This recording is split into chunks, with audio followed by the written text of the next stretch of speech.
Hello, everyone, and welcome back to another episode of Evil Man. Spring is almost here.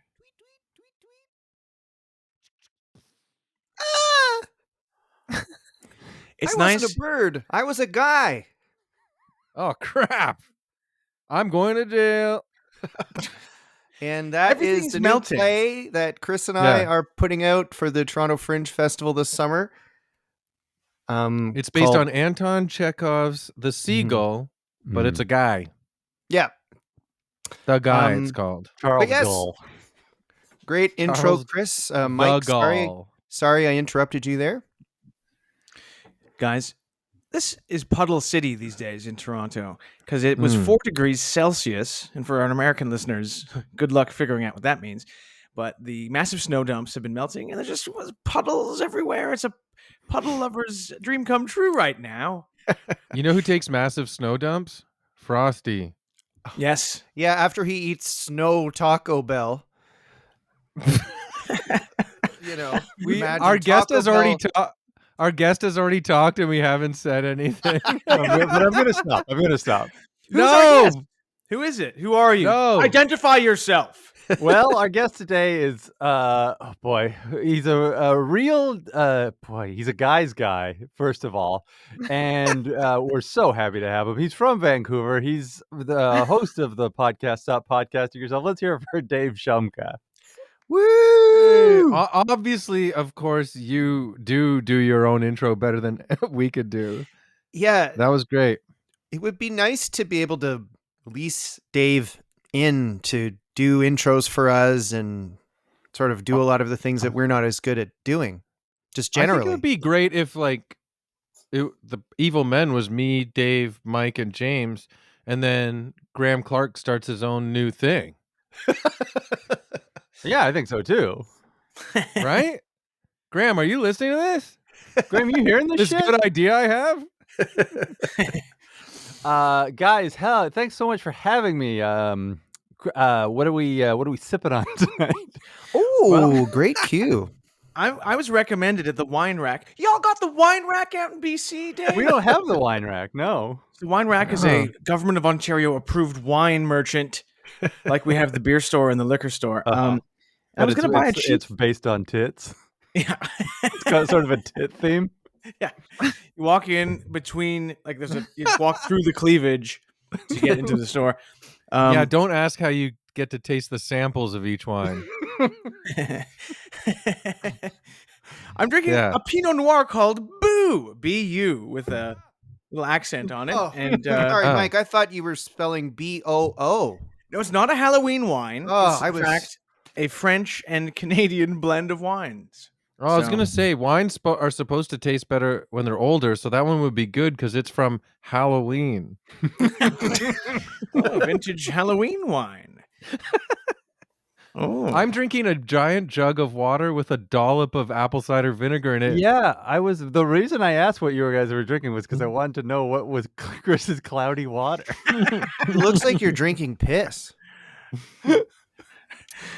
Hey, some guys drink piss. it's true. True.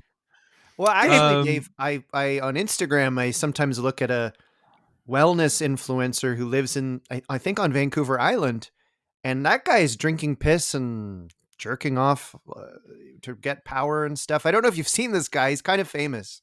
Oh, I haven't seen him, but hmm. I was always under the impression that jerking off steals your power. Like, aren't I like I right. attest to coaches telling that. coaches are telling their athletes like no sex before the big game, and athletes I are think like, he was "Boy, I'm actually- jerking yeah. off." Raging Don't you Bull. dare drink cups of piss before the Super Bowl.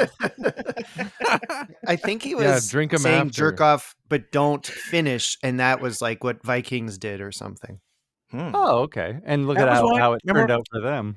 Every second Hagar the Horrible comic strip was about that. He was always putting his hands in his pants. It wasn't really for kids, but I don't know. Now- Yeah, the headboard on the front of Hagar's ships was always gagging because they actually sailed across seas of piss. As you can see when Haggard dips his stein into the waters. What is it about Well, Vikings that we admire so much? The hat? fashion. I think it's the look. Mm. The men Yeah. with braided hair and these big mustaches. It's just kind of fun. Yeah. Yeah, giant muscles and giant beards just make you look cool. Yeah, the hat with the horns on it is good. Yep. Was there? Yeah. Am I misremembering this? But in the Village People, there was a construction worker, a leather man, a police officer. Was there a Viking? Yeah, there was. Yeah, and It was he'd a- go conquer people in the crowd. Right. No, Yeah. no, but for real, I think the other one was a baker. And there was the candlestick maker. The Village People. Like it was like a Playmobil village. Well, I'm drinking peppermint The tea. village people but- are not gay. Did you hear that? Yeah. I'm so sorry, James. No. I James don't was just- know that. James was just about to tell us how he's gay, and then I interrupted by saying the village people are not gay. No, I wasn't about to say that, Chris, actually. Oh, sorry. What were you saying? Why would you even think I was going to say that? Okay, say what you were gonna say. I'm just saying I was going to say what I'm drinking, and it's peppermint tea. Whoa. Very Viking. But I will be honest, seeing that Mike is drinking made me go, oh, maybe I'll have a wine later. Yeah, it's 3:30 here in Vancouver, and I was like, it's too early for me to start. It's 3:30 on a Monday. Because Yeah, Dave, yeah. there was a bit of drama before we started recording because just as we were about to press record, you were like, oh, you got anxious. You're like, hold on, I forgot my glass of water. And then you sort of delayed recording for us by a few moments. But you got your glass of water. I got my glass of water, but it did cross my mind like, "Ooh, what about a cold one? Boy, that would be nice right about now. Yeah, Um, you guys. I feel like we always have a cold one in person when we do stop podcasting yourself. that was a big thing we did in the early days of the show. Oh. But now that we're on the other side of 40, Yeah. it's not. And also, we generally record at 11 in the morning. Oh, yeah. Oh, So there's really? not a Good to ton know. of alcohol. I mean, it changes. Depends. you guys I find- just want to say to Mike and James too. Now that we have Dave on, and we haven't had a Vancouverite on in a bit, I don't think. James and Mike, do you kind of think that Vancouver comedians are cooler than Toronto comedians? What do you think? I think so. I think so too. Podcasting times, absolutely. There's all these really amazing podcasts out there. Is Sugar Sammy Yeah. from Vancouver? Yeah, Sugar Sammy's a big Vancouver guy. I see him a lot. I don't, I don't even count myself among Vancouver comedians as I don't perform comedy anymore. out here, we like Pepper Peter. Yeah. Sometimes when I go to the local coffee shop, they say, "Should I leave space for Cream Sammy or Sugar Sammy?" So I wonder if do you think, Dave, that there's so many big podcasts in Vancouver because you were saying there aren't really a lot of comedy clubs there at the moment? I don't know. I only know of one big podcast in Vancouver. You. That's right, man. Always looking out for number one. damn. Yeah. Do you guys think Mike's going to be getting drunker than the rest of us throughout the show? And it's going to be, by the end, we're going to be like, oh, someone better go over there and hold his hair back. Dave, come on. I'm Hold his halfway through one glass of boo. One glass of boo doesn't do anything to me. You guys know that. Also, I don't think you could hold Mike's hair back if you tried. It just stands up. Actually, Mike, I love that. I wish my hair did what yours does. Thank you. Yeah. Can I tell you It has guys? volume. Thank you for the, You got the good hair hair, Mike. compliment. Can I tell you guys a little Halloween anecdote? I'm not sure if I've told it before, but hey, it's worth it and it's not very long. 2 Halloweens ago, so we're talking Halloween 2023, I was at a bar with my girlfriend Suze, and we were seated. It was Halloween in the UK. It's not celebrated as much as it is here in North America, but it still is a bit. They're all they've got their boners hidden away for Guy Fawkes Day. Absolutely. And the guy brought us our drinks after we ordered, and he said, "Happy Halloween." Then he corrected himself instantly and went, "Not Happy Halloween, Scary Halloween." Oh, and he walked away like sort of like, "Oh, I fucked up." Oh my That's god. the best. Scary So Halloween. funny. I also have a boo anecdote. Oh! This is so do you guys remember the rap group Outkast with Yeah. Poo-poo. Andre 3000? Well, there was a song called I think it's called Caroline. It might be what you're trying to sing right now. Yeah. That And song's the best. and he's saying Caroline. Yep. And in the chorus Yeah. he says, "I know you like to think your shit don't stink. Lean a little bit close." God, I'm gonna sing the whole thing. See Yeah, if I do too. roses really smell like boo boo boo. And I saw him being interviewed, I think, on MTV Canada, and the interviewer said, "Just one more question. What is boo boo?" And he goes, "Boo boo is poo poo."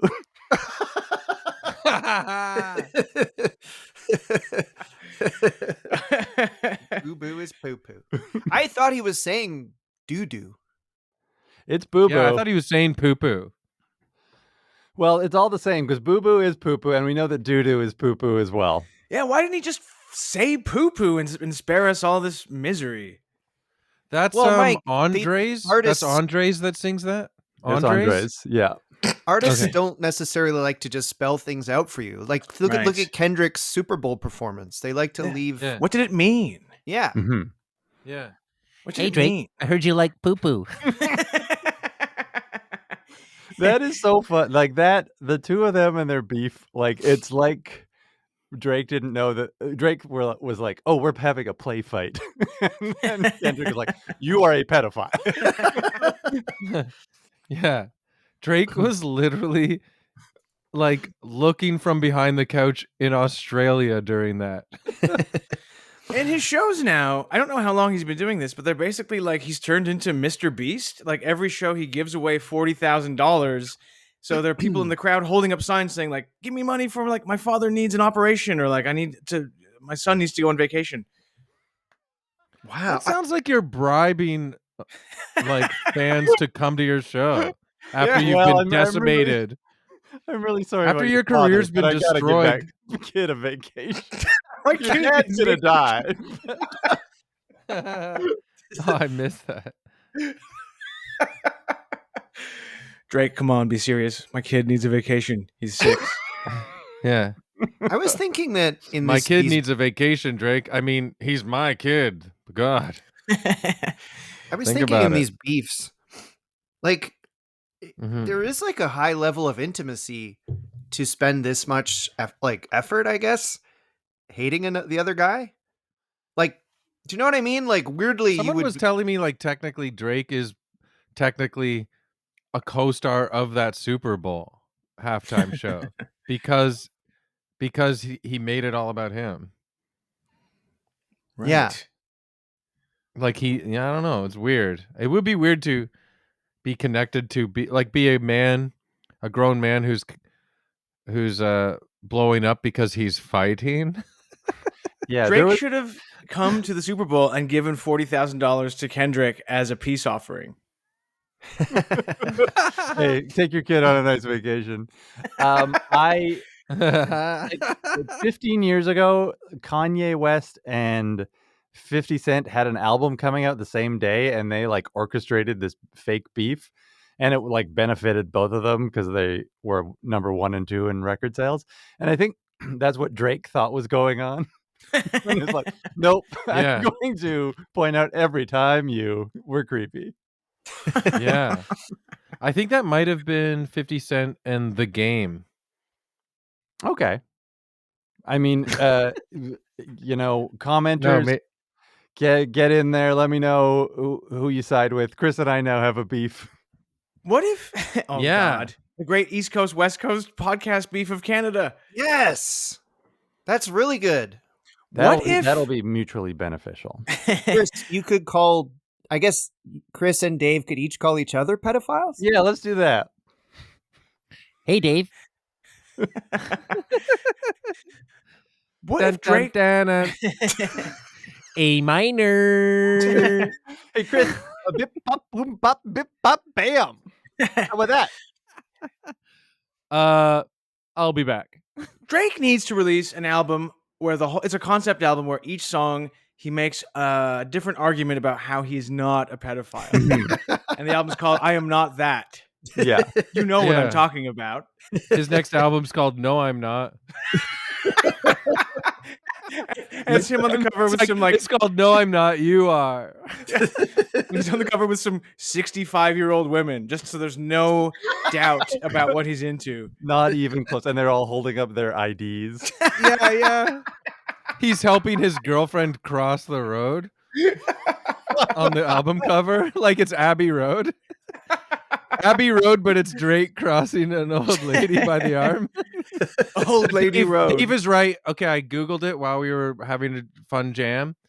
Dave's right. It was 50 Cent and Kanye did the playful one, but 50 Cent and The Game had a real one. Oh, okay. So sorry about that. 50 Cent is combative. Yes. You know what he's been combating recently, though, Dave? His weight. Have you seen how he looks after Ozempic? He looks gaunt as hell. He looks so unwell. And I tell you what, the guy makes a hell of a vitamin water. He should change his name to A Dime. Well, the amount of weight he's lost, Chris. People were too mean to him when he hung upside down at the Super Bowl. Because, like, all your skin is going to dangle down from your face. People are like, oh, look at him now. That was like, yeah, everyone who's hot who's connected to Dre, right? Yeah. And then 50 Cent has to be the upside down guy. You think they drew straws for who had to hang upside down? Yeah. Bam, bam. Oh, that was such a jam, though. Well, yeah, I'm so glad he didn't pass out before it was time to rap. Remember I'm when into passing out? I'm not into, oh, God. Remember when he did a really bad first pitch at a baseball game? Yes, one of the worst that's ever been done. Yeah, we love that. Did he get shot in the face? Was that him? During the pitch? Yeah. That would explain why it was so bad. Dun, dun. Anyways, is he on Ozempic or is he just drinking jugs of water with a bit of apple cider vinegar in them? I guess I assumed Ozempic, but maybe I spoke too soon. He actually was doing Okay. it for cloudy piss. Hey, it helps. You know, have you guys So seen? I genuinely read all these health benefits about apple cider vinegar because apparently it balances your alkalines and it's good for gut bacteria and gut health. And then I go and see my doctor the other day and I tell him I've been doing that. And he goes, what the hell? He's like, okay. The doctor thought I was a holistic idiot. You know, But who- then he was also like out of nowhere, like, you want Ativan or what? Which one's Ativan? I think it's just like an anxiety reducer I type think of they're thing. all kind of, what do you call it? It's like lorazepam. Yeah, they're all kind of in the same family. Sure. I didn't know if it was like a sleep one. What's the sleep one that starts with an A? Tiger think Woods it's like would take it and then have sex. Anusol? I would think I squeeze a heard tube of Anusol. Anusol down my throat before I take a flight so I can go to sleep. I think it's called Acme pills. You can get them on at the Looney Tunes store. Ativan, is that the one? Maybe Ativan. What were we talking about before? I thought Ativan. that's what I just said. You did. Sorry, I'm an idiot. No, you're not. It's this boo wine. It's getting to my brain. Your wine is boo boo boo. Red wine. Well, I don't know. You what know I'm who talking I about. think is on Ozempic? And I'm going to just go out and say it. Alex Jones. I don't know if you've seen him lately, but he looks, He's looking good? well, I guess. Or could it be the stress of owing $1 billion to the families of... To families that you said their children were murdered. Or maybe it's just what he's taking to help him sleep. An Ambien. Ambien, thank you. Ambien. Chris, you're Bum, fabulous. bum, bum, bum, bum. I'm in the club sleeping on Ambien. I look really gaunt. Yeah, that was the one that I think that Tiger Woods would take and have blackout sex. Whoa. Wow. Well, at least he Cool. didn't puke all over the place like Will Smith did. Why are we going after like what the hell? What did Will Smith do? He wrote in his book, his biography, that he had too much sex that he started throwing up because of it. Oh, Like when he would finish, he'd be like, "Ugh." hold my hair back. I guess I just thought of like, Yo, home, smell you later. Yeah. I just thought of Will Smith because the Muhammad Ali movie was on TV this afternoon. And I thought that movie was really good. I never saw it, but it felt like it's in a long tradition of biopics that are like, gotta get me an Oscar. God, I gotta be. I'm Bob Dylan now. No, I'm Stephen Hawking. No, Who plays Don Yeah, King? I think it in is the- like that. Who plays Don King in the Ali movie? John If there is a Lithgow. Don King. I think Don King is actually played by Donkey from Shrek. Have you guys rocked watching Conclave yet? Loved Conclave. Conclave, loved it too. my favorite thing I've seen in the last few months. It was great. Have you seen it, Mike? I think you particularly would love it. I haven't seen it. The last Pope movie I saw was The Two Popes, Hmm. and love that one. And I think it's the same cast as Conclave. Stanley Tucci, Lithgow, and is it Ray Fiennes Ray Ray Fiennes. yeah, and Queen Latifah? and Isabella Rossellini. Yeah, So everybody's got to see Conclave, eh? it's I good. mean, if you're a guy like me, you love Conclave. I'm not saying it's the best. I'm just it's my kind of thing. It's basically like a political thriller. Yeah. Could have been any election, kind And of. this is like we're Yeah. in at the time of this recording, we're gonna say goodbye to the Pope pretty soon. It looks like Schrodinger's Pope. Yeah. we're Yeah, there's a really good joke on all the social media platforms that everyone's doing about the promo tie-in for Conclave Oscars. I think it's in As poor the taste. real it is in poor taste. The Pope's my best friend. But they're kind of giving a few too many health updates every day because there's like Like every what? 15 minutes it's like the Pope's his kidney hurts but he's okay, he slept well last night, and then like the next hour's like he's in a bit more pain than he was yesterday but he's laughing.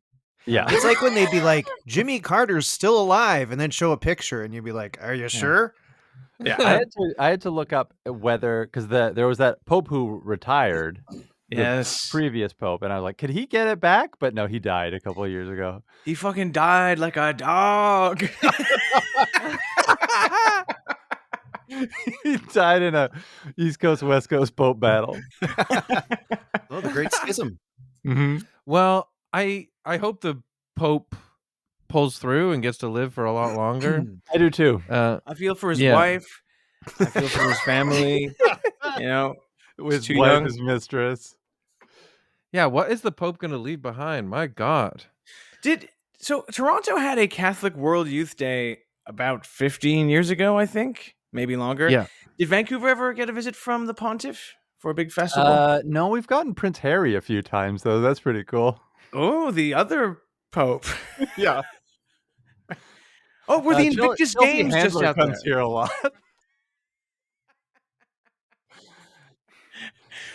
Yeah, we did have the Invictus Games, and it was. Did you guys watch the opening ceremonies? Oh yeah, I recorded it, and I haven't watched it.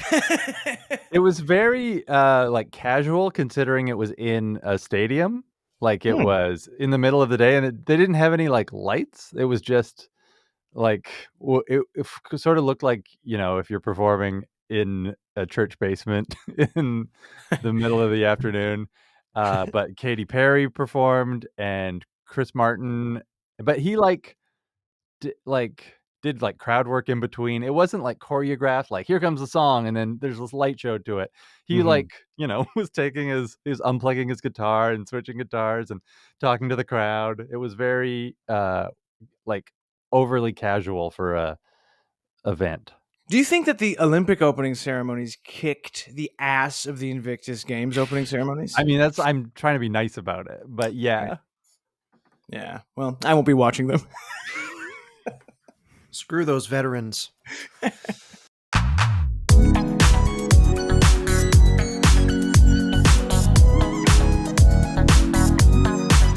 Before we get to our evil man this week, I need to mention that we have a Patreon account that you can find at patreon.com/evilmen. And if you sign up, you get 2 bonus episodes a month and access to all the old bonus episodes. And we'll be recording a new bonus episode with Dave Shumka this very night. So please check it out. Patreon.com/evilmen. You get to be on our Discord and chat with us, and you get to support us too, which we really appreciate. So please check it out. Thank you.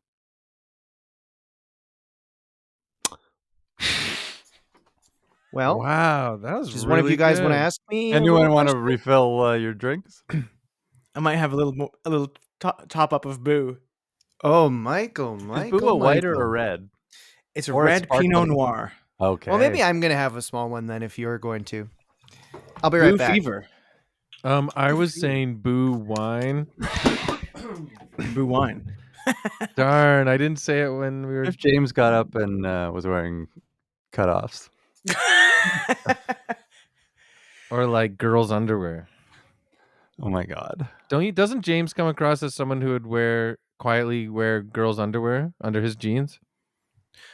What? Like J. Edgar Hoover, the former head of the FBI, That's what I'm saying. and Marvin It's not- Gaye's father?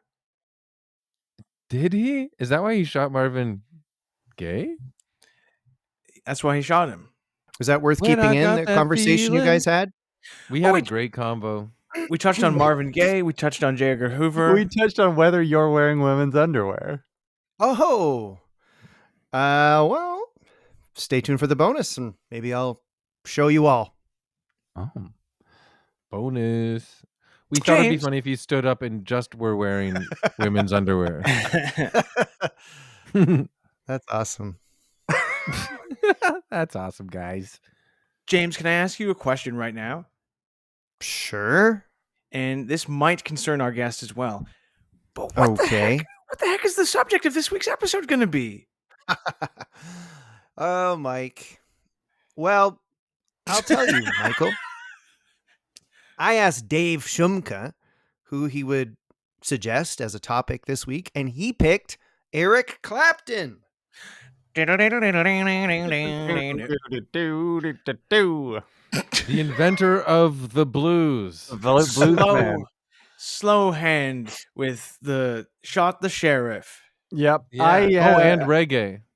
you invented the blues and reggae. I was one of my suggestions was MC Hammer, but then Chris got very scared because he thinks he's very afraid of MC Hammer. If you trash talk MC Hammer, he will get you. Was he affiliated with a California gang? He was. I'm not affiliated saying with shit. Chris is so afraid of MC Hammer. Did you guys know this? No, but actually, I think he talked about this on your podcast, right? Yeah. Chris, I think you and I should right now. We should challenge MC Hammer, and he can bring a friend to a fight, just 2-on-2. The only thing I've heard lots of stories because a lot of rappers dissed him early on, and then they felt the wrath of his gang. He's part of a hardcore gang in Oakland, I believe. Isn't he 75 years old right now? So that is the only reason. That was what I was gonna say. Like, if Dave really wants to do this, what we would have on our side is like the Tyson fight, Yeah. the Tyson Jake Paul fight. I've been getting a lot of comparisons to Jake Paul recently.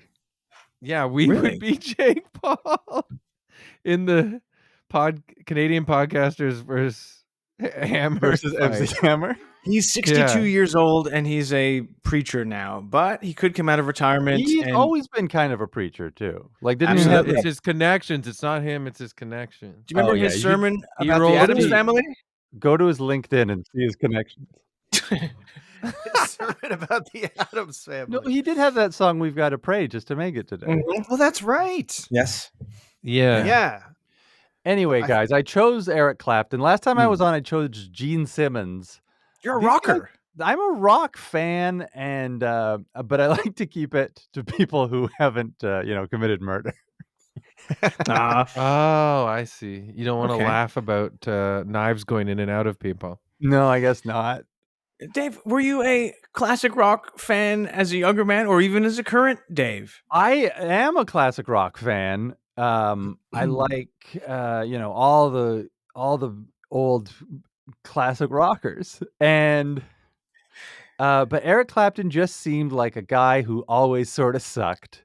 And a few years ago, I watched a documentary on him. I think it was called Life in 12 Bars, and it was just about it, like just touched on the things about him that sucked, like it barely mentioned some of those things, and I was like, wait a minute, let's go into these things because uh they're more titillating than the blues.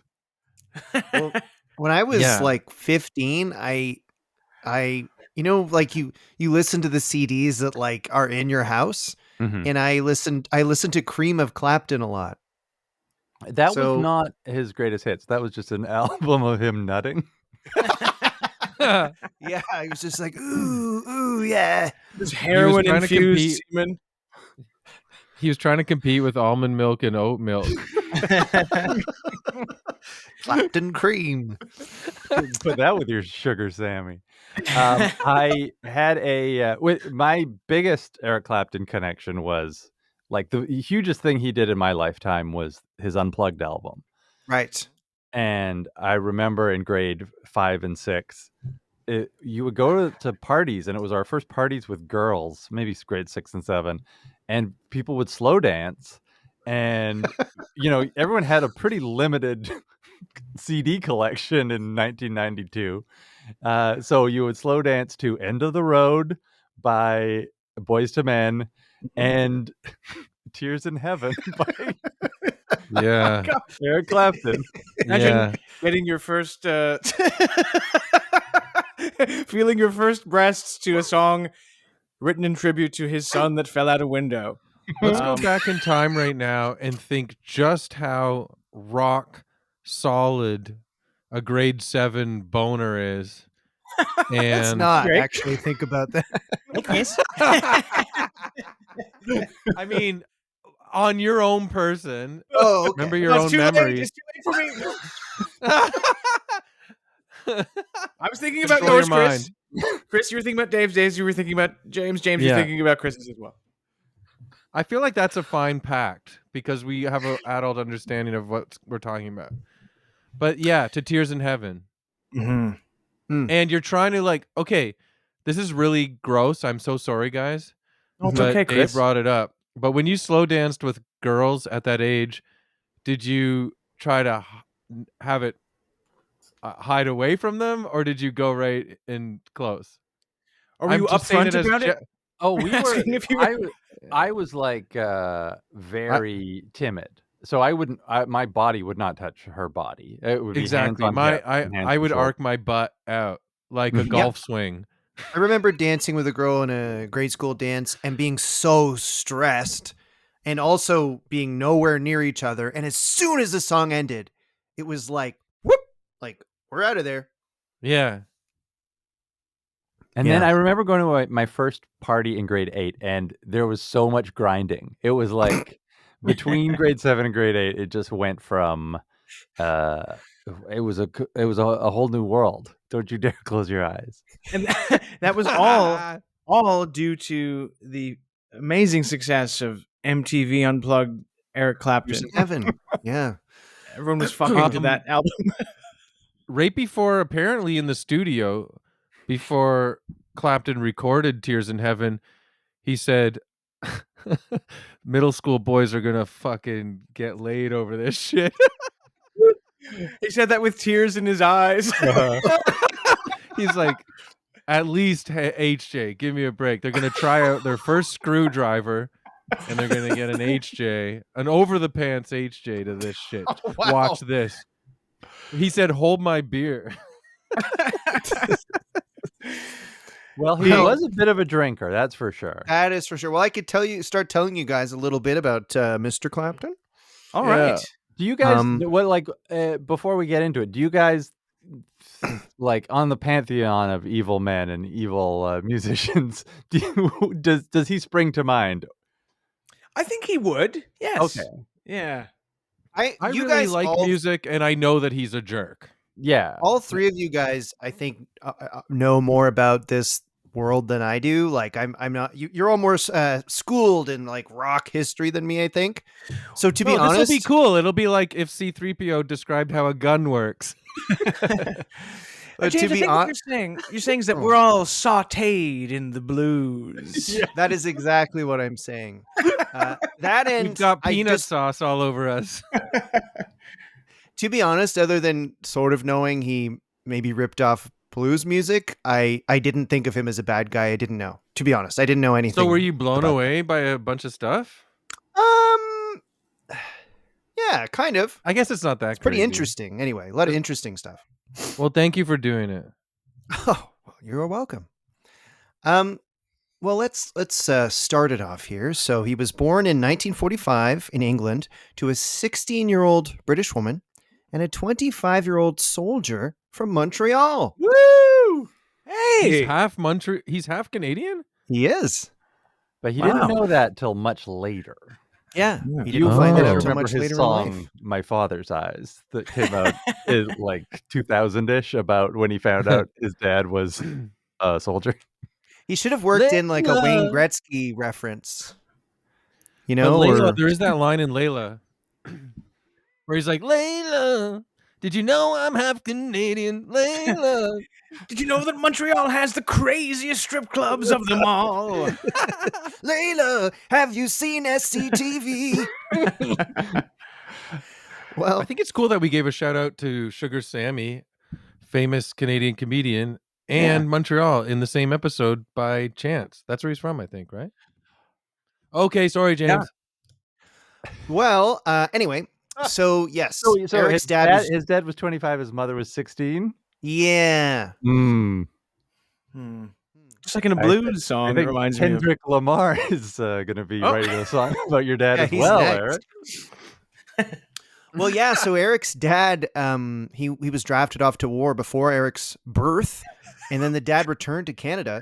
So Eric Clapton grew up believing that his grandmother and her second husband were actually his parents. I love that. I love when you hear someone has so fucked up family stuff like that, where it's like, yeah, your sister is actually your mom. Oh, then I can be attracted to her? No. Yeah, that happened to Jack Nicholson. Yeah. Oh. Did?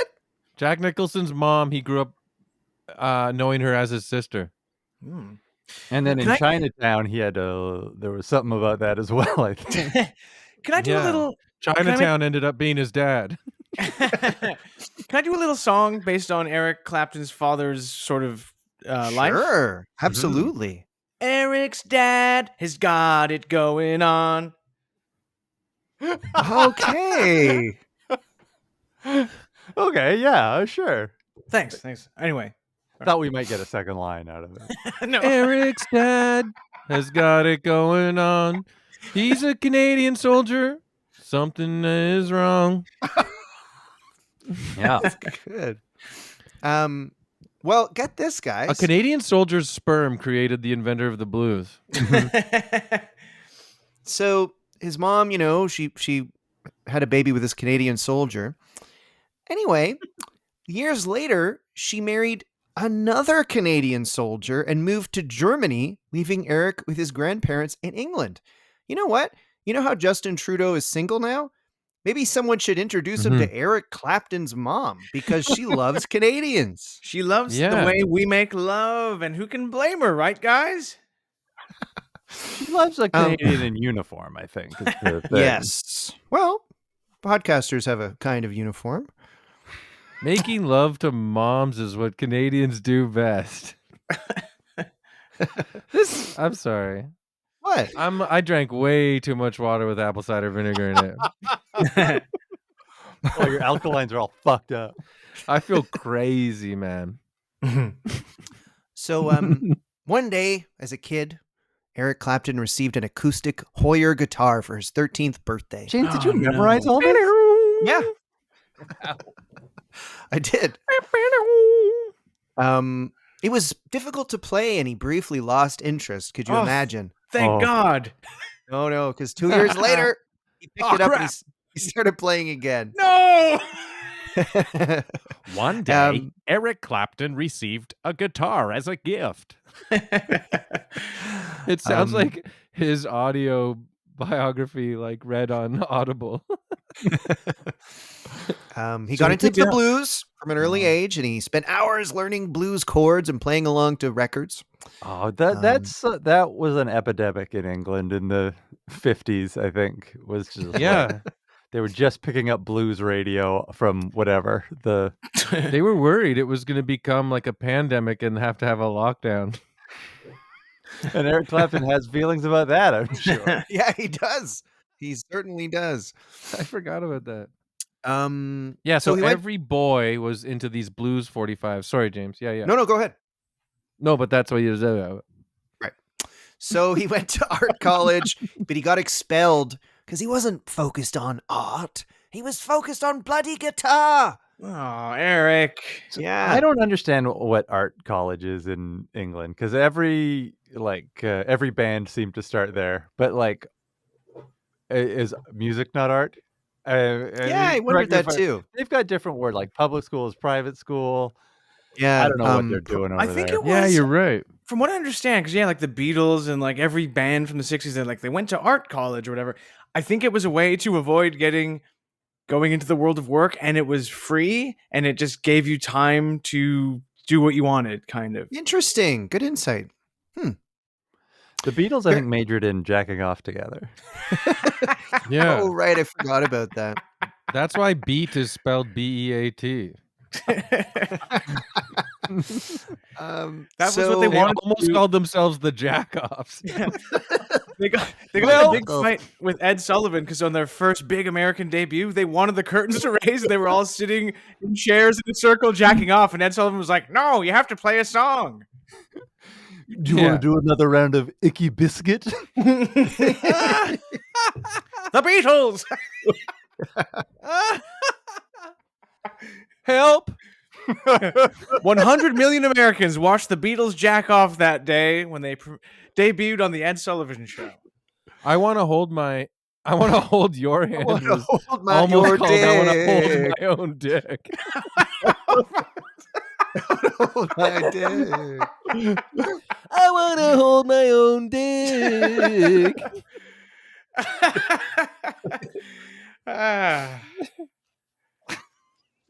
Well, what was that thing George Harrison said in an interview that they all jerked off? It might have been Paul McCartney who Right. said it to some journalist or something. Yeah, they did. It was in their Hamburg days. Say no more. Well, anyway. All right. Okay. Oh, go on. Berg. Handberg. Oh. So anyway, he drops out of art college because he's just focused on guitar, but he's good at it. So he starts getting noticed even at 16. So he starts busking. Oh, my mother got recognized at 16 as well. It's the magic age. Apparently, his dad, the Canadian soldier, looked at her and said, "Give me that." No, take that out. That's terrible. No. Well, that's yeah, on we're you. terrible. So he's busking on the streets of London, England, playing his blues music. That's right. And he joins his first British R&B group when he was 17 called The Roosters. I love it. I love And the names that they were like, well, there's never been bands before. We could call ourselves anything. We can really pick basic things. Should we call ourselves Monster Magnet? No.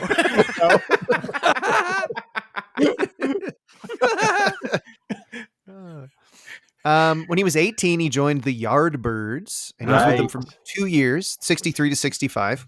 Now the Yardbirds Yeah. were they had a rotation of legendary guitarists. After Eric Clapton, I think it was Jimmy Page, and then I think it was Jeff Beck. Yes. Now, let me say And- something because we're joking about Eric Clapton ripping off the blues or whatever. But in my opinion, even before I knew that he was a jerk, excuse me, I was never a huge fan of his because Jimmy Page was also influenced and Jeff Beck were also influenced by the blues. but they didn't sound as wimpy and whitewashed and lame as he did. Do you know what I'm saying? I would agree. Although Jeff Beck, I don't really know too much about, but I think I like Jeff Beck's version of Train Kept a Rollin'. Jeff Beck is one of those guys who I my entire life I've grown up just knowing that he was amazing, but I've never heard anything that proved that he is amazing. because I don't know. don't think he didn't sing, and so Right. all of his He was too shy. he wasn't in a band that had a singer, so they never got played on the radio. But like growing up playing guitar and reading guitar magazines, it'd be like, boy, these guys love Jeff Beck. Yes. Who is that blind guitar guy Yeah. from Toronto? Jeff Healy. Okay, yeah, I honestly thought that was Jeff Beck. Not in the research, but in my mind that was the same name. James and guy. Jeff Beck could see so much better than Jeff Healy.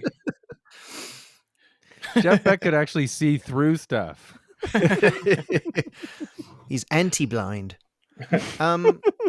Anyway, so right, Eric's in the Yardbirds, and he's kind of getting like, sort of famous, and at a very young age. And so the Yardbirds' rhythm guitarist recalled that whenever Clapton broke a string during a concert, he would stay on stage and replace it. The English audiences would wait out the delay by doing what is called a slow hand clap. And this is where the nickname Slow Hand came from, apparently. That sucks. Yeah, That it's a is pun on the awesome. slow hand clap he'd get. And so it has nothing to do with his guitar playing, which I think you generally like. It's more impressive if you're fast. Right. Yeah, Yeah. that's a tidbit that definitely sucks. Yeah. the origin of your nickname? It sucks. Yeah. They call me Slowhand because they'd mock me after with a slow clap. Also, just get a roadie, dude.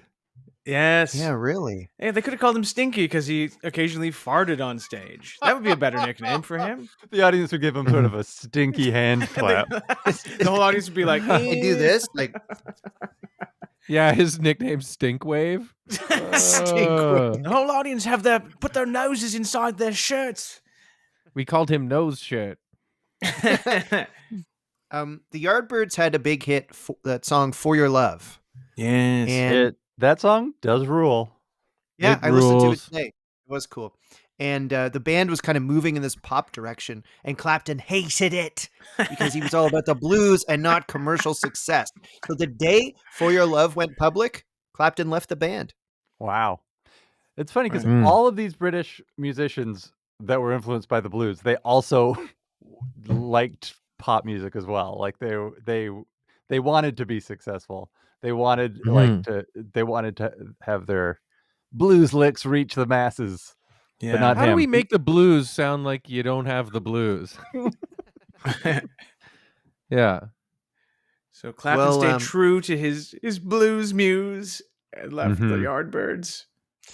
Yeah, so yeah, in the mid '60s, he was like in and out of a million bands. I mean, too many to honestly mention and still be interesting.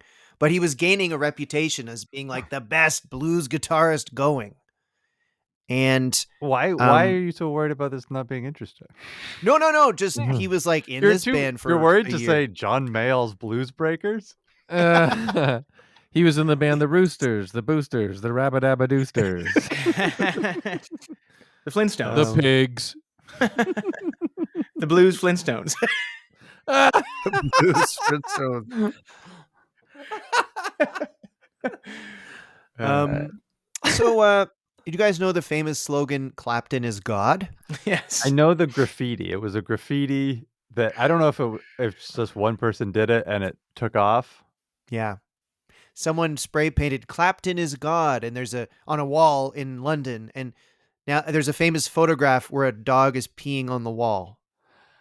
I think That would be me. imagine getting like famous because someone tagged your name somewhere.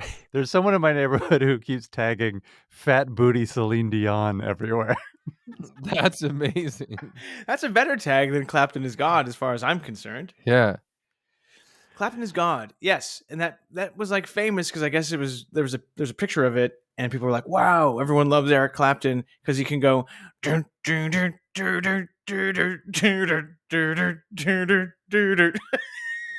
Clapton is thick. Could be next. Um, in '66, he joined Cream. Nice. Mhm. White Room, Sunshine of Your Love, huge band. Yes. So can I And- tell you something? Yeah. Oh yeah, They started Cream after seeing the Jimi Hendrix Experience live, and I Right. think either Jimmy or Mitch Mitchell, someone helped them write their best song, "Sunshine of Your Love," which, if you listen to it, sounds like a reworking of Purple Haze or something. Like, it sounds like a Ah. Jimi Hendrix Experience song, and so it's just like I can't. And when you listen to Cream, I'm gonna get killed here because this is like talking about politics. Cream sounds like white guy wannabe Jimi Hendrix Experience to me. What do you think, Mike? Yeah, I mean, everything he was doing was derivative of black music, like all Not those to say 60s don't do bands. so. Yeah, not to Yeah. say honestly, not to say don't do something.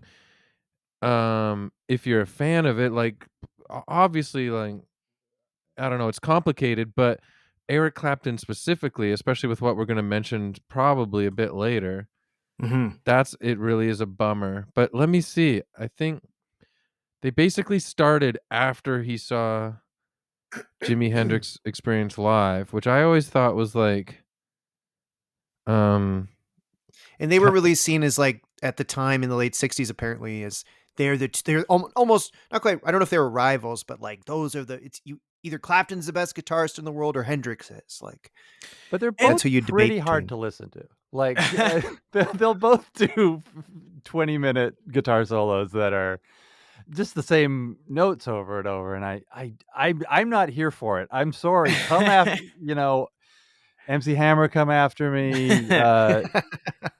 Jimi Hendrix fans, come after me. I would say the difference is that Jimi Hendrix was more of a showman and seemed to have more of a sense of humor and is more fun to watch, whereas Eric Clapton seemed like he was like very sternly following the rules of the blues and That's a what very I'm saying. boring performer. Like knowing about him or not, just putting the two musics up together, Jimi Hendrix plays with so much soul and passion, and yeah, it's like what you're saying. To me, like it's so live, it's so raw. I really like the Jimi Hendrix Experience all my life, and like Eric Clapton sounds like an accountant learned the blues on a calculator. Okay, here's the tidbit. Here's the tidbit I wanted to say. Cream bassist and vocalist Jack Bruce based it Sunshine this is Sunshine of Your Love. Uh based it on a distinctive bass riff he developed after attending a Jimi Hendrix concert. Hmm. So I don't know. I feel like that's their best song, and it was basically like, yeah, Jack Bruce imitating the Hendrix Experience. Like Jimi Hendrix would make his guitar like scream and squelch, and each performance And was fart. unique and fart. Queef. He can make his guitar go, "Hey, get off my lawn!" He could make his guitar call in sick to work for 3 days. Jimmy can't come in. Did they do? My They guitar's sick.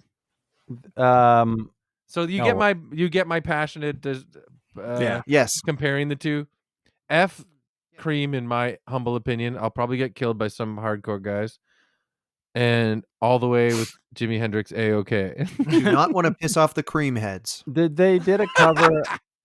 They did a cover of Crossroads by Robert Johnson, which is Yeah. like one of the original, like most famous blues songs. It's about him selling his soul to the devil for like blues talent, Yeah. and theirs is just like it reminds me a lot of that scene in Ghost World where they go see the blues band Blues Hammer. Blues Hammer. Oh yeah. That's really Cream. funny. Well, Yeah. Cream did not last very long. They were a huge band, but they had a lot of infighting and substance abuse, so they broke up in the late '60s. I think Cream are one of those bands that were around for like 2.5 years and released Yeah. like 9 albums or something like that. It was literally like 2 or 3 years there was Yeah. Cream. And 3 the albums, drummer, one's a double album and a bunch of live albums, I think. Their drummer Ginger Baker is a bigger asshole, I think, even than Eric Clapton. Yeah, he's like world renowned as a jerk. Yeah. Really? Why though? Why they are those Brits? Those like what's it called? The British invasion guys. They had the world handed to them on a platter, and some of them are the snottiest jerks on the planet. I guess there's no coincidence with that. Well, And they just like anyways. Ah. so Well, I guess the Cream people broke from up. the original British invasion also kind of had the world on the platter and weren't very nice either. They also So- appropriated everything they came across. Yeah. So in the late 60s, Cream breaks up and Clapton's hanging out with the Beatles a bit. He's particularly close with George Harrison. I didn't know this. In 1968, Eric Clapton played the lead guitar solo on While My Guitar Gently Weeps from the White Album. I had no idea. That's kind of nuts. It's true. And And Clapton that was and when, like, George Harrison was like, they were best friends. And Right. George Harrison could have saved that for himself, but he was so nice. He let, hey, let's share the spotlight with my bestie here. And how's he going to Slow hand. Who actually plays fast?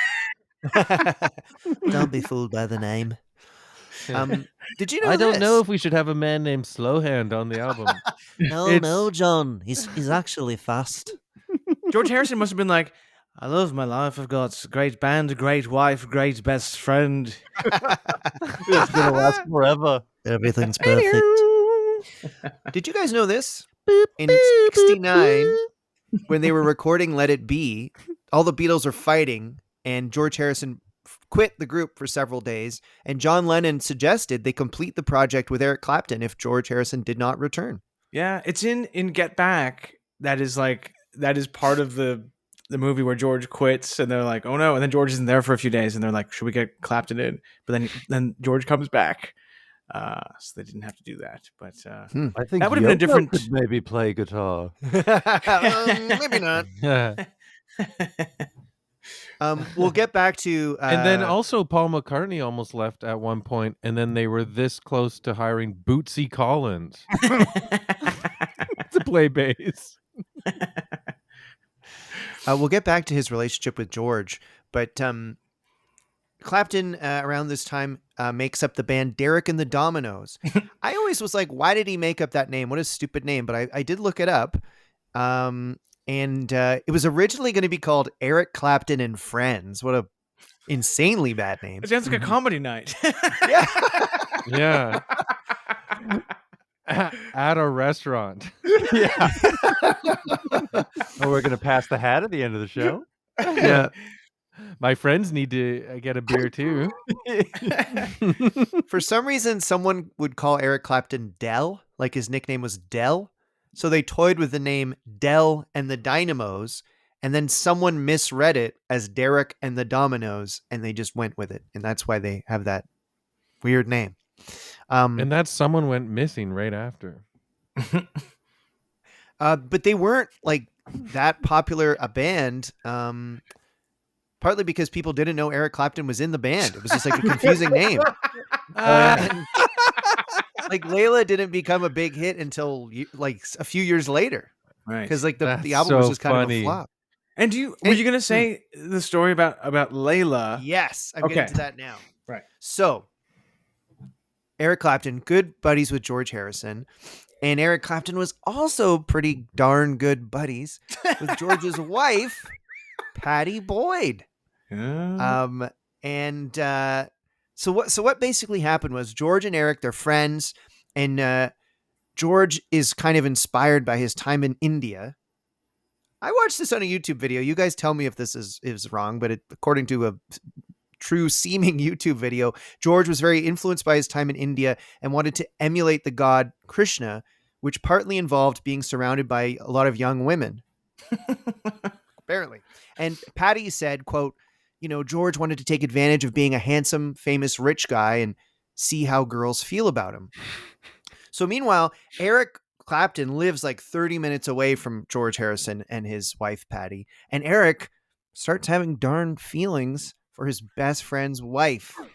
I mean, that is a nightmare. And George is in India. And George is kind of like being a bit shitty. I think He's kind of like he was like a sort of a serial cheater, I think. right. Yeah, he had an affair with Ringo's wife. No And way. and he I mean Maureen. he like you said, he wanted to be surrounded with young women. Yeah. Did they have a falling out about that George slept with his wife? He and Ringo? Ringo Yeah. just followed orders, I think. I think Ringo quit the band once as well. Yeah, no one cared. And while we're talking about Ringo and India, a quick little factoid: when the Beatles went to see the Maharishi in India, the most skeptical of it and the one who wanted to do it the least was Ringo.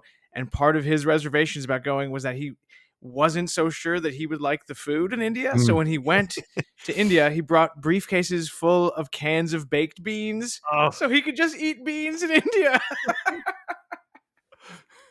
That's really What in pretty. the He's so hell? mad. Chris is like, get a fucking roti, man. That's crazy. I am mad. When people don't know this too, but when Ringo quit for a bit, they were this close to hiring John Stamos on bongos. Oh, So- in India, do you think we could all jack off onto a naan bread? Maybe I'll give you a Maharishi round, all right? Oh. Ringo's too nervous to jack off on foreign food. So yeah, Eric is just in love with Patty. Patty's feeling a bit jilted by George, and He's like obsessed with her for yes, a decade. He right. like the entire time she's married to George, he is like he keeps calling her. He's super drunk all the time, and he gets really depressed and calls her obsessively, and she tells him to stop, and he won't stop. He starts dating her sister because I mean it's as close as he can get. But I think eventually she relents. Yeah. Well, and apparently the Derek and the Dominoes album, Layla and Other Assorted Love Songs, are all mostly about Patty, his best friend's wife, including specifically Layla is all about her. And also apparently Bell Bottom Blues and Wonderful Tonight were about her as well. Yeah. Right. So she's inspired some of the most famous and successful like pop rock songs of all time. Like Something is about Yes. her Yeah. by Yeah. George Harrison. And I Need You. I Need You. Right. And then Layla and Wonderful Tonight are all about Patty Boyd. I It's feel crazy. like this is going to sound disrespectful, but I sincerely don't mean it that way. But I feel like the four of us should try her out. Well, you I know think what? she's I dead. was Sincerely, I sincerely don't mean that in a disrespectful or objective way. I mean it as an artist. Well, you know what, Chris? I was reading all this like, oh my God, who is this woman that's inspired so much? Yeah, she you sounds know, like she has all a these gift. feelings. Oh, So she I is looked alive. her up. I looked her up. She looks exactly like Carmen Electra. OMG. Just kidding. No. But she was a beautiful woman, you know. But the most famous thing about that song is the riff, and it was Hmm. written by Dwayne Allman. It was not Really? written by Eric Clapton. Yeah. No way. Oh. Right. And that makes that the is- song. Yeah. I feel like that's the. I mean, you guys know more than me, but I feel like that could be the most famous guitar riff of all time, and I feel like Clapton really gets credited with that. He doesn't Yeah. do it in the MTV Unplugged version at all. Right? Well, he Like, does the like slowed down version. I thought it was Well, like he starts the unplugged version with "See if you can spot this one" because it's like a dramatic departure from. Yeah. He plays it like, would you know my name? That Dwayne Allman does not get writing credit on that song. Eric Clapton and Jim Gordon do, and Jim Gordon is the guy who wrote the piano ending to So it. how did you know that they ripped Oh. off Dwayne Allman? They didn't rip him off. He was in the session, like he Yeah. recorded, He just came but- up with it, right? Like, and like Eric Clapton says, So he got paid for his session fee. I don't know what he got paid. That's so weird because But- that riff and the piano part, I think- can barely think of anything about that song other than the riff and the piano part. So Yeah. did he write this riff directly after sleeping with George Harrison's wife? He didn't Wait, write the Allman? riff, Chris. I'm Eric Clapton phoned Dwayne Allman, said, "Guess who I slept with?" And Dwayne Allman got his guitar and went. I'm really into her, like, actually deep diving into her special powers. I find it interesting in It a sort really of is like interesting to have like spiritual way. this one woman inspired like several like all-time classic songs, like Dave I said. think uh, I think the word is a muse. She's a muse. Yes. And I can't think of too many other ones. The only other one I can think of is Rosanna Arquette, who the song Right. Rosanna is about, and Peter Gabriel's "In Your Eyes." Seriously? Oh, I really like Why would I Rosanna joke about Arquette that? in You're right. You're right. That just is shocking to me. Rosanna Yeah. by Toto? Am I crazy? Yeah, I had no idea. No way. I didn't know that Toto the band knew anyone.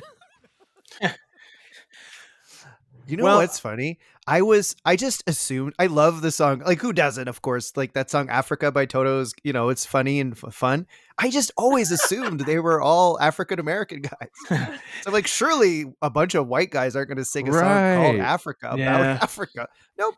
Well, Anyway. and there's a Canadian version of this too. The province of Saskatchewan inspired both the tragically hip song "Wheat Kings" and the Guess Who's "Running Back to Saskatoon." that's Well true. said. Well said. Why- So, okay. well, what were you going to say, Chris? No, nothing. I'm excited for what you're gonna say. Well, so please feel free to jump in, anyone, if you know this relationship better than I do. But so eventually, Patty leaves George. They get divorced because he's kind of being a dink. And then, oh, actually, sorry. So Eric Clapton and Patty, yeah, they're fully like having an affair at a point. At a Yeah. point. Wow. And at a party, Eric tells George, "I'm sleeping with your wife, man." And George gives Patty an ultimatum. Are you going home with Eric or are you going home with me? And she does go home with George, but it kind of was the death knell for their marriage. George Yeah. was like, "You look decent tonight." What is he saying? yeah. He's not going to tell you different. He doesn't think you look any better than I think you look. You better come home with me because I need you home so I can go out and be with a ton of other girls. I feel like it's almost like not cheating at that point if that's how you're treating your own relationship. Like, And you know what I'm these saying? You've swinging already opened the dudes. floodgates to like not being Yeah, in if you're a like, nice relationship. I think I should be around hot young women all the time, honey. Well, It is funny because when like George Harrison was the most like spiritual of the Beatles and the most interested in like religion and stuff like that, but he was also, when you learn about him, he was like quite a stingy guy, and he cheated on every woman he was ever with. Like, I he was didn't both know those that, things. honestly. Yeah, I'm not knowing that. I thought he was considered like the sweetie or something. Yeah, me sort too. of. But But yeah, maybe but he's that's also superficial. quite a sourpuss as well. Like he, We're talking George? yeah. Yeah, he got 2 songs an album basically to write, and one of them was like, "I don't like paying my taxes." I also wrote a song about how I hate going to the dentist. Okay. Dentist. He really sucks. Well, so Eric was like really withdrawn and upset when Patty rejected Eric at this party, I guess. He must But have written then some amazing blues songs when he was feeling so Right. low. And he's drinking like a fiend. He's doing heroin. Oh no. But eventually George and Patty divorce, and Eric gets with Patty finally after all these years. And then does he treat her nicely? No, he doesn't. And at least according to the video I watched, he kind of squandered, like he wanted more than anything for years to be with this woman. He finally gets to be with her, and then he's kind of distant and shitty and drinks all the time and is on drugs and kind of treats her like crap. And he married her, but apparently Eric Clapton made a bet with his friend that he could get his name in the papers the next day, and that's the day he proposed. It was like, So it's just a stunt.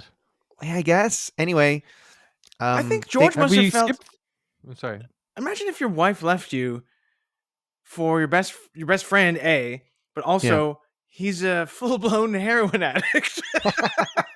Yeah, I was gonna say, insult have we injury. skipped the moment where he recorded the song "Cocaine" or whatever? Oh, please inform us. Isn't that him? Yeah, that's him. Yeah? It might have been in the 70s though. Like this is still the late 60s. No, I think. Yeah. No, Well, Early 70s. Yeah, I Layla? Well, think is it to do? Layla's Does it have to do 70s. with George and Patty? I'm just sort of covering that area. Oh, sorry. I don't Oh. know. George His and Patty version- were married until 1977, Okay. Oh, okay. Okay. That's okay. which is when Star Wars came out. That's what broke them up. and Yeah. the first season of Eric the Blue Jays. saw Chewbacca and was like, "Holy shit!" But just to sort of put a bow on this area, so when they got Okay. married, George Harrison did attend. Yeah. Oh, And Cuck all of the the Year Beatles- award. All the Beatles were supposed to be there, but John never got his invitation. And the Beatles who did attend did sort of jam.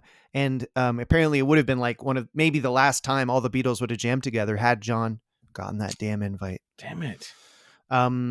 Anyway, they did eventually divorce, but yes, Clapton treated her shitty and later admitted, quote, this is not funny. He took sex with his wife by force, though he blamed it on booze. So certainly, That's one treated her- way of putting it. yes, Took it. he was a shithead. I mean, no way around that. Shit That's hand. I'm sorry. That's the reason why I brought up the cocaine song, because I was like, so that was a hit single in '77, but I only brought it up because it's like, I think he was also a massive cokehead around these times too, to the point where he's making a song in ode to cocaine. He didn't Yeah. write that So one, yeah, though. he's just a jerk. But cokeheads are usually known as like jerks, right? That one was written by J.J. Cale, as was After Midnight. When do we let it all hang out? And then he So covered Eric both Clapton of those, doesn't right? even Yeah. really write his own songs. Yeah, his biggest hits were "I Shot the Sheriff," Bob Marley, and like the J.J. Cale songs and blues riffs that he stole from. Well, people. he Yeah. was inspired by a beautiful woman and Mhm. a death of his child. Those are the things that really got him to the writing room. Well, Yeah. here's another. I would say this is going to knock him up a couple spots on the evilometer. In 1976, Clapton was performing at a concert in Birmingham, and he was very drunk, and he voiced his support for a right-wing British politician named Enoch Powell, who I guess was a hard right anti-immigration guy. And Eric Clapton said to the crowd, quote, "Do we have any foreigners in the audience tonight? If so, please put up your hands. So where are you? Me. Well, wherever you are, I think you should all just leave. Not just leave the hall, leave our country. I don't want you here, in the room or in my country. Listen to me, man. I think we should vote for Enoch Powell. Enoch's our man. I think Enoch's right. I think we should send them all back. Stop Britain from becoming a black colony. Get the foreigners out. Get the beep out. Get the beep out. Keep Britain white. I used to be into dope. Now I'm into racism. It's much heavier, man." Like, it's pretty damning, as damning a quote as it gets. He actually said, "I'm into racism." Yes. I mean, yes. Anyway, here's I Shot the Sheriff. Yeah. Now, Wow. He was ahead of his time, because you can walk around saying that again. It Well, is. And it Later that- actually helps your career in certain countries.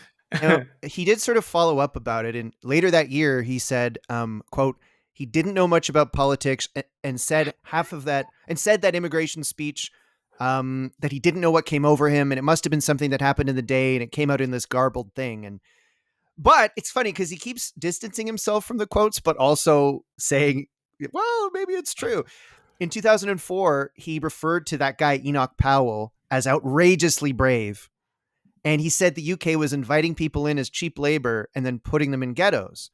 But then also in 2004, he said, "There's no way I could be racist. It would make no sense." Yeah, that's where we're coming from, Eric Clapton. It Yes. is. I mean, And I'll just to finish up. Sorry, Mike. He then again in 2007 said he wasn't racist, but still believed Enoch Powell's comments were relevant. And so he keeps going back and forth, and then finally he said he was disgusted with himself for those comments on stage. This was in 2018. He said this.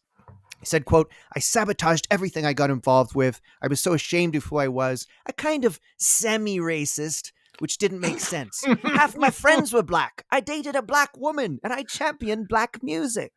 I mean, not to state the obvious in like bold letters, but for a guy whose entire career was based on like appropriating black music and covering songs by black artists, to do that is just like, it boggles the mind. It's crazy that he did it and then can't just like straightforwardly denounce it and say what I did was wrong. It's crazy. Like, Yeah, he was. Well, at least the quotes I saw, it was a very like, "Oh no, I'm not racist," but I mean, how can I be racist? Have you heard my blues solos? I just love that it kind of started off as crowd work. He's like, "Have we got any foreigners here?" Anybody from out of town? Imagine you're a big fan of Eric Clapton, but you're not born in England. You put your hands up and go like, "Oh, he's gonna say hello to me." Just shout out my hometown. Anyone celebrating anything? Yeah. Yeah, that's my problem with him. Like when I learned about that, I was like, that doesn't fucking make sense, man. You totally stole black music, capitalized off of it. And then he used that word that was popular in England around that time too. That's like such a, The the W word. Like it's such a weird word. It's like it almost feels extra yucky because it's such a, I don't know. Yeah. And I mean, I don't want to, I will say for clarity, he used a W word and a C word, both referring to. Oh, yeah. yeah. Yes. and his outburst inspired like a the whole W word is movement. like a British one specifically, I think. Sorry, Mike. Sorry. Oh, but that outburst specifically inspired a response of this movement called Rock Against Racism that was in the UK for like years after that, where like a bunch of bands and artists like would tour around and like there were like fanzines and stuff to And sort those of bands were like, counteract. no bands here play the blues. That music's racist. Yeah. No. It was like what, Gang of Four, the Mekons, Delta 5, Au Pairs, the Oh. Beats, so like ska bands, Tom Robinson Yeah. band, X-Ray Specs, Steel Pulse, reggae bands and stuff like that.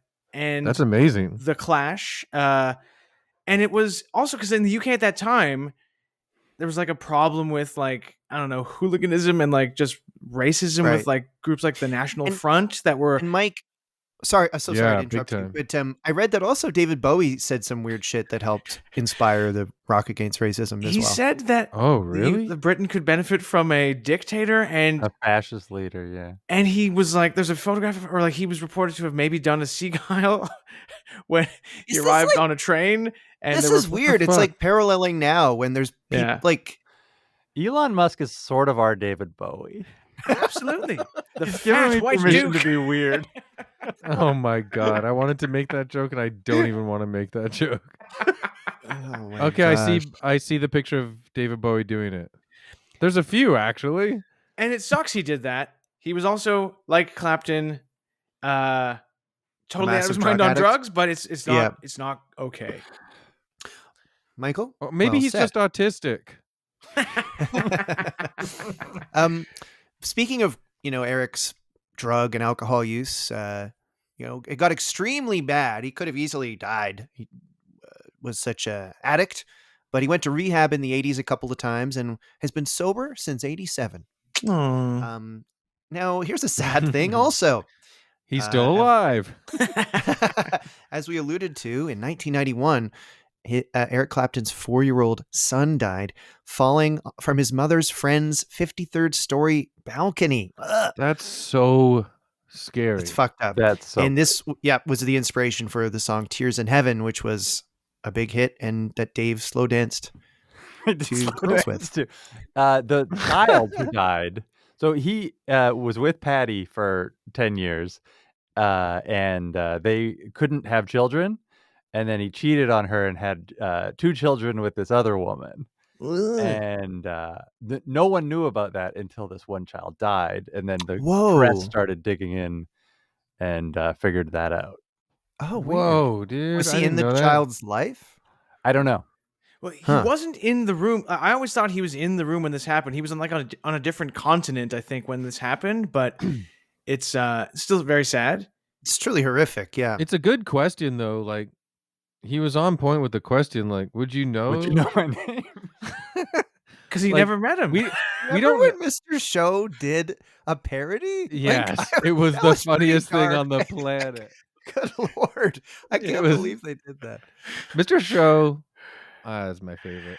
Yeah, Oh, like, man. but honestly, like, we don't know the full ramifications of heaven yet. You don't know if your loved ones will know your name. Can I also say, if I Good point. found out that my father was Eric Clapton, I might be compelled to throw myself out of a window. Come on, Michael. No, I'm just That joking. I wouldn't be compelled to do that. Oh, Well, boy. maybe oh, when boy. you're older. Yes, that's what I meant. Yes. After 18, When you're I'm 18 years when old. you're at 18, you're legally allowed to make the choice to jump out the window if your dad stinks. Well, I can vote. I can fly. should we get to more present day? Can I tell you a stuff? fun fact Please. about Eric Clapton? Please. The Hard Rock Cafe. He used to hang out at the Hard Rock Cafe in London, and he wanted to have he had one table that he was like, "This is my table, and I want this to be my table forever." How about I give you one of my guitars and you put it up above the table? And that's how Hard Rock Cafe started putting up like rock memorabilia, was because Eric Clapton was claiming a table. Why did What they a call lame themselves the Hard place. Rock Cafe anyways? I don't know, because that's what the T-shirt said. What a lame place to be like, that's my local. Because that's like it was a tourist Yeah. place from the get-go, wasn't it? Yeah, it's like there's Eric it's like being Clapton like, in the I want corner. a table at Jack Astor's. I that want a no table one at else- Planet Hollywood. That reminds me of when I left my mitts in Tim Hortons. They still So, didn't change the name. He in 2020 might remember a little thing called COVID. I got the COVID blues. I got the stick in a thing up my nose and testing to see if two lines come up on the thing and there go what's up with that blues. Well, did you guys know? I gotta that wear in a mask. Yeah. Did you guys know that in 2020 he and Van Morrison from Northern Ireland contributed Ooh. on an anti-mask, anti-lockdown single entitled "Stand and Deliver"? That's great. It rules. 21 by the way. It rocks. It's a total banger. His best yet. Makes Layla sound like shit. And is that the 21 only COVID song he wrote? I need to come up with I love the idea of Eric Clapton being like, I need to come up with a new song that makes Layla sound like shit. I think he had another song the following year called "This Has Gotta Stop." Yes. Whoa. Very Protest literal, song but against I like that about him. lockdowns. But honestly, it's Um, 2025 now, and I do think that the mandatory mask thing has gotten out of hand. We need to not have to wear them all the time now. I know it sucks that we're forced to even do it on this recording, from our own homes. I know. You In just his never def- know how microphones work anymore. Can I say, in Eric Clapton and Van Morrison's defense, they were just following in the footsteps of the blues greats, right? We all know that Muddy Waters and Robert Johnson. Muddy Waters had a song against washing your hands, and Robert Johnson had a song against penicillin, and so there's a great tradition of this. Yeah, I remember blind Willie Johnson hated Band-Aids.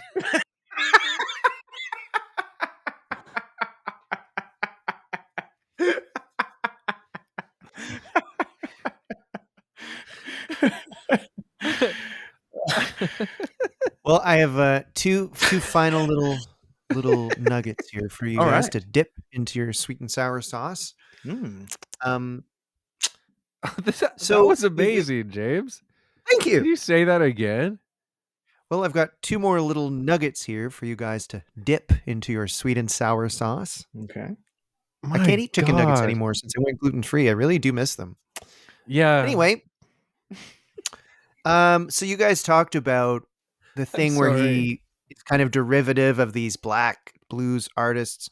He's been accused of sort of outright stealing songs too. He had a song called Give Me Strength, and a black Chicago blues artist named Louise King Matthews claimed he just fully stole it from him.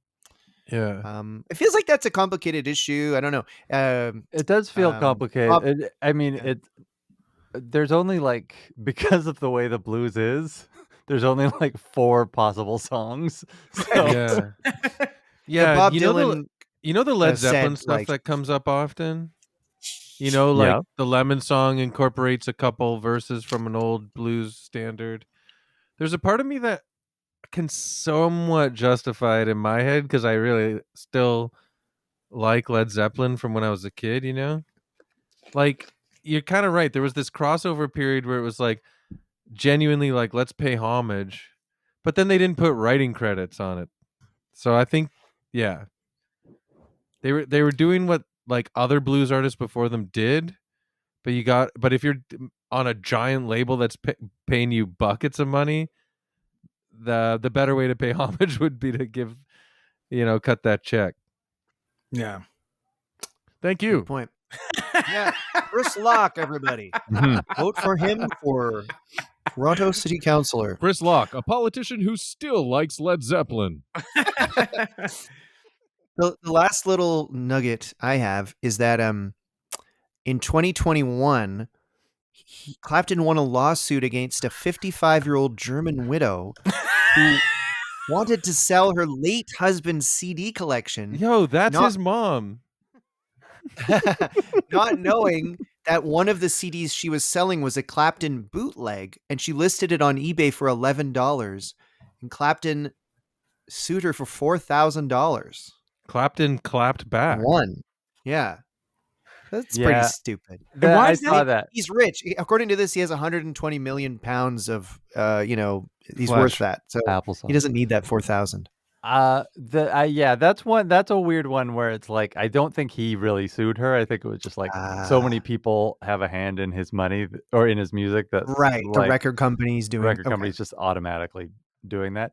The other one I wanted to point out was when he was 23, he had a 17-year-old girlfriend, and he tasked her with buying him heroin because it was like unseemly for him to buy his own heroin. And then she proceeded to get addicted to heroin and die. Oh my God. So that never got might be brought the up. worst Yeah. of everything. Also, he didn't really like her. Yeah. He was obsessed with Patty Boyd at this time. Oh, God. Whoa. Oh, Did he that's write a actually song really about bad. this? No, this is one that just he wasn't quite struck in the moment. Because that's if I'm thinking of, I'm putting myself in the place of a He said, bluesman. yeah, he wrote a song, but he never recorded it. It was called "Would You Grab Me Smack in Heaven?" If I saw you. Or Would you grab me smack? I mean, I'm no I'm no bluesman, but I can already come up with a song as well called "Not the Best Boyfriend Going Blues." Well, was there That's- anything else anyone wanted to add? And if not, we'll Did jump you ever along. see that guy on Twitter who always replies to Trump and Oh, he kinda- Krasenstein? the guy who looks like Eric Clapton? There's just a guy who's got like Eric Clapton glasses and a Yes, little white I know beard. exactly. Jeff, it's like Jeff something. Jeff I know Friedrich? exactly who you mean. Yes. Yeah. Anyway, I don't know what he plays into this. Wait, know I want to what? see. What's his name? Jeff I have Cedric? 100% been like, is that fucking It's Eric like Clapton? TIEDRICH, I think. And he's always kind of like, he's very like Trump is Oh. President Cheeto kind of guy. Yeah, Trump is President Cheeto. We should keep keep Britain Oh white. yeah. Yes, I've seen this guy, and he does look like Eric Clapton. and I keep thinking I'm looking at a picture. Every Google search image makes me think, oh, this one's Eric Clapton though. Like he must know. Well, gentlemen, maybe it's time we're paid a visit from the Evilometer. Oh, Evilometer. look, the evilometer. He's got a guitar. He's got a needle in his arm, and he's being. Oh, he has a swastika tattoo because he's so racist. Also, Oh, Evilometer. bad Jeez. evilometer. You're so confusing in what you like and what you hate. Well, I think one of you guys should go first because I still need to think about it. How about Mike? I'll volunteer to be the first to judge Mr. Clapton. All right. I think because I'm a big music fan and I like a lot of 60s music. And for that reason, I don't like Eric Clapton because he makes music that is bad. And because he's racist and that he made a teenage girl die as well, which I just learned about.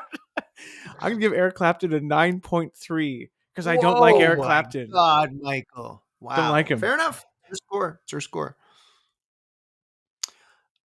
Chris, you go next. I'm giving Eric Clapton a 5 because of like the music talk we were talking about throughout this podcast.